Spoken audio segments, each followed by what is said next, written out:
మూడు వస్తువులు. సోమేంద్రుడనే పండితుడు ఒక నదీ తీరాన చెట్టు చేమలతో ప్రశాంతంగా ఉండే ప్రదేశంలో ఒక గురుకులం నడుపుతుండేవాడు. గురుకులంలో చాలామంది విద్యార్థులు ఉండేవారు. వారిలో రాధారమణుడనే విద్యార్థిపై ఆయనకు ప్రత్యేక ఆదరణ ఉండేది. గ్రహణ శక్తిలో, సత్ప్రవర్తనలో, తెలివితేటల్లో మిగతా విద్యార్థులెవ్వరూ రాధారమణుడికి సాటి వచ్చేవారు కాదు. రాధారమణుడు ఎప్పుడు గాని తోటి విద్యార్థులతో వ్యర్థమైన వాదప్రతివాదనలకు దిగేవాడు కాదు. గురువు బోధించేది శ్రద్ధగా వినేవాడు. సాయం సమయాలను నదీ తీరాన ఏకాంతంగా కూర్చుని పుస్తక పఠనంలో గడుపుతుండేవాడు. రామభద్రుడు, కృష్ణదీక్షితుడు అనే విద్యార్థులిద్దరికీ రాధారమణుడంటే ఎంతో అసూయగా ఉండేది. తమ గురువు అతడి పట్ల కనబరిచే ఆప్యాయత, ఆదరణ వాళ్లకు చెప్పరాని చికాకు కలిగిస్తుండేది.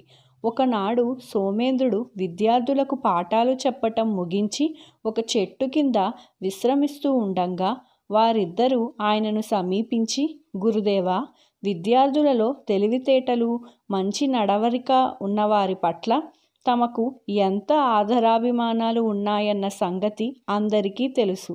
కానీ రాధారమణుడి పట్ల తమరు కనబరిచే ప్రత్యేక ఆదరణ మా అందరికీ ఆశ్చర్యం కలిగిస్తున్నది అన్నారు. అందుకు సోమేంద్రుడు చిరునవ్వు నవ్వి, గురుకులంలోని విద్యార్థులందరూ నాకు ప్రేమపాత్రులే, అందులో ఎలాంటి సందేహమూ లేదు. అయితే రాధారమణుడు వేద, శాస్త్ర, ఇతిహాసాల గురించిన విషయాల్లో మీ అందరికన్నా దిట్ట. అంతేకాక అతడిలో మీకన్నా లౌకిక జ్ఞానము, తర్కశాస్త్రము యొక్క జ్ఞానము చాలా ఎక్కువ అన్నాడు. క్షమించండి గురుదేవా, మీరనేదానికి రుజువేమిటి అన్నారు రామభద్రుడు, కృష్ణదీక్షితుడు. అయితే మీ ఇద్దరికీ ఇప్పుడు ఒక కథ చెబుతాను. ఆ కథలో ఉన్న సమస్యకు చక్కని పరిష్కార మార్గం చూపగలిగినవారు మీరులో అందరికంటే మేధాశక్తి కలవారు. మీ తోటి విద్యార్థులందరినీ ఒకచోట సమావేశపరచండి అన్నారు సోమేంద్రుడు. విద్యార్థులందరూ ఒక చెట్టు నీడలో సమావేశమయ్యాక సోమేంద్రుడు వారికొక కథ చెప్పాడు. సూర్యనగర రాజ్యానికి పూర్ణచంద్రుడనేవాడు చిన్నతనంలోనే రాజయ్యాడు. అతడికి తల్లి, పెళ్ళీడుకొచ్చిన చెల్లెలు, భార్య ఉన్నారు. ఆ ముగ్గురిపైన అతడికి చాలా ప్రేమ. ఒకనాడు అతడి వద్దకు ఒక యోగి వచ్చి ఒక గుళిక, ఒక హారము, ఒక పుష్పము ఇచ్చి, రాజా, వీటిని నీపై ప్రేమ కలిగిన వారికి ఇవ్వు. ఈ గుళిక మింగిన వారికి ఎప్పుడూ గాని ఏ చికాకు, బాధలు, విచారాలు ఉండవు. వాళ్ళు క్షేమంగా ఉంటారు. ఈ హారాన్ని ధరించటం వల్ల నీకు చాలా మంచి కలుగుతుంది. ఈ పుష్పం తలలో పెట్టుకున్న వారి అందం రెట్టింపవుతుంది అని చెప్పి ఆశీర్వదించి వెళ్ళిపోయాడు. తనకు ప్రేమపాత్రులు ముగ్గురున్నారు.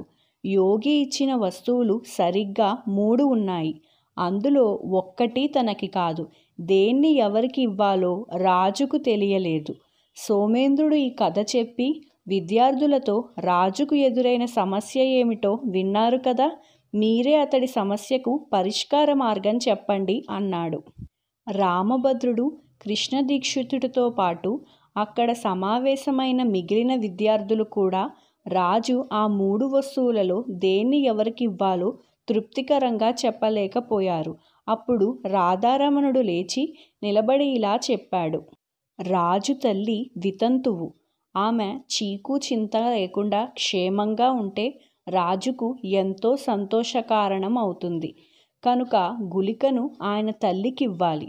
భార్య వల్ల జీవితాంతం మంచి జరిగితే అతడి దాంపత్య జీవితం సుఖంగా గడుస్తుంది గనక రాజు హారాన్ని భార్యకివ్వాలి. యోగి ఇచ్చిన పుష్పాన్ని తలలో పెట్టుకున్న వారి అందం రెట్టింపు అవుతుంది గనక ఆ పుష్పాన్ని రాజు పెళ్ళీడుకొచ్చిన తన చెల్లెలికివ్వాలి. ఆ విధంగా ఆమెకి మంచి వరుడితో తేలిగ్గా వివాహం జరిగిపోతుంది అన్నాడు. రాధారమణుడు చెప్పిన పరిష్కార మార్గం సోమేంద్రుడితో పాటు విద్యార్థులందరికీ సరి అయినదని తోచింది. వాళ్ళు ఆనందంతో హర్షధ్వానాలు చేశారు. ఆనాటి వరకు రాధారమణుడి పట్ల అసూయతో ఉన్న రామభద్రుడు, కృష్ణదీక్షితుడు అతన్ని ఎంతగానో అభినందించారు. ఈ కథ మీకు నచ్చిందా ఫ్రెండ్స్? ఇలాంటి మరెన్నో కథల కోసం మా ఛానల్ని లైక్ చేయండి, షేర్ చేయండి, కమెంట్ చేయండి అండ్ సబ్స్క్రైబ్ చేయటం మర్చిపోకండి. పక్కనే ఉండే బెల్ ఐకాన్ని క్లిక్ చేస్తే మీకు మా నోటిఫికేషన్స్ అన్నీ వచ్చేస్తాయి. Thank you.